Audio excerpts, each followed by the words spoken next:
The stale scent of spilled beer and cheap disinfectant clung to the dimly lit Berlin bar. Neon signs cast flickering reflections on sticky tabletops, illuminating Lena's soulful eyes. Across from her, Victor leaned back in the worn leather booth, swirling his whiskey with a detached precision that felt like performance art. His sharp suit seemed out of place among the ripped jeans and band tees. Al Ula, he mused. The name rolled off his tongue like a forbidden delicacy. Imagine it, Lena.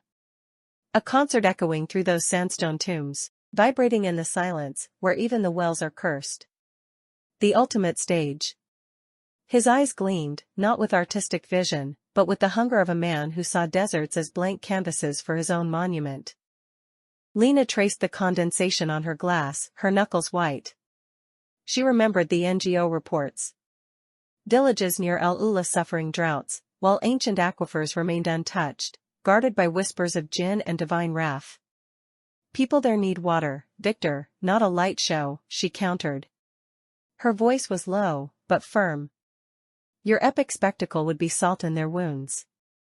She saw herself hauling water containers under a brutal sun.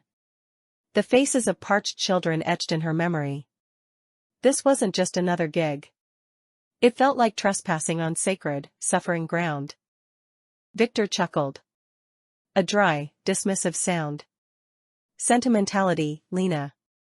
Always your weakness. He leaned forward, his gaze intense. Think bigger. My concert is the salvation. It brings global attention. Floods the region with cash. Tourists, investors, they solve the water problem far faster than your little buckets ever could. He gestured expansively, as if conjuring skyscrapers from the desert sand. I elevate them. I make their suffering mean something.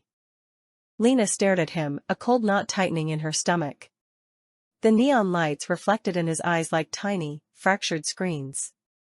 You don't see them at all, do you? She whispered. Just props for your grand narrative. Their pain is inconvenient background noise. She remembered the hollow eyes of a mother cradling a listless child. The cracked earth swallowing hope.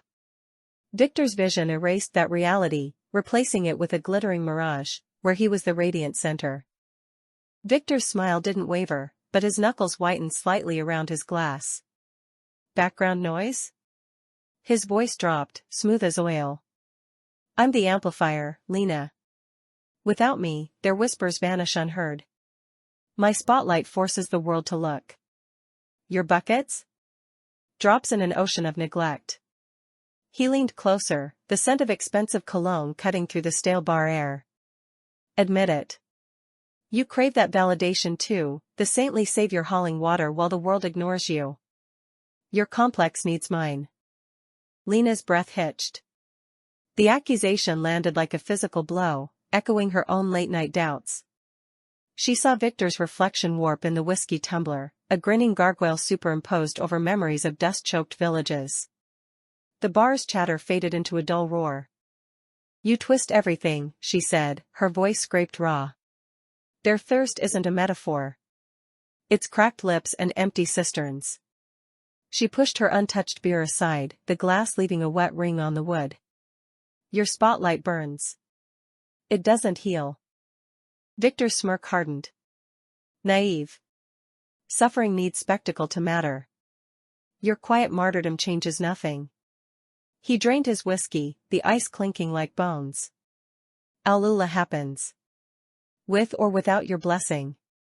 Lena watched him signal the bartender for another drink. The neon's pulse throbbed against her temples. She saw not desert dunes, but Victor's name in blazing headlines, photos of luxury tents pitched beside shriveled olive groves. His salvation would be a parasite, sucking the land dry for champagne toasts under the stars. Outside, a cold Berlin drizzle slicked the cobblestones. She imagined Al Ula's heat, the way thirst scraped your throat raw, the weight of a water jug cutting into your shoulder. Victor's cologne suddenly smelled like dust. Your spotlight blinds you, she said quietly. You'll see only adoring crowds, not the child digging for a damp spot in a dry riverbed. Victor waved his fresh drink dismissively. Sentimentality again. Progress requires sacrifice. Always has. He tapped his temple. My concert funds pipelines. Digs wells. Your buckets are quaint. His certainty was a wall. Lena saw the blueprints already drawn in his mind, stages where sacred rock art stood, VIP areas cordoning off forbidden wells. He didn't turn, eyes flashing. That quaint water kept Fatima's baby alive last summer. Her voice cracked. She remembered the tiny weight in her arms, the frantic race against dehydration under a pitiless sky. Silence thickened between them. Victor studied her, not with anger, but cold assessment. Emotion clouds judgment, he stated flatly.